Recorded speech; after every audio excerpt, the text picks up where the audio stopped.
এক মিনিটের টর্নেডোয় লন্ডভন্ড তারকেশ্বর ও ধনিয়াখালীর বেশ কয়েকটি গ্রাম, ভেঙে পড়েছে বেশ কয়েকটি বাড়ি ও বড় বড় গাছ। ঘটনাস্থলে পৌঁছেছে পুলিশ, বিপর্যয় মোকাবিলার দল ও দমকল বাহিনী। স্থানীয় সূত্রে জানা গেছে, সন্ধ্যা 6টা নাগাদ একটি ঘূর্ণিঝড় লক্ষ্য করা যায় তারকেশ্বরের দামোদর সংলগ্ন জিয়ারা গ্রামে। তারকেশ্বরের জিয়ারা গ্রাম থেকে শুরু হয় ঘূর্ণিঝড়।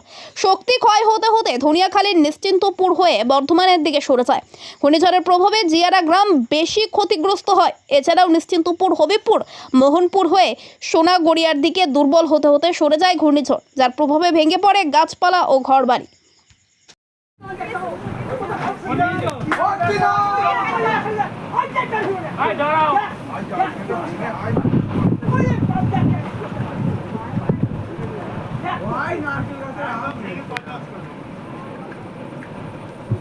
আমাদের এইখানটা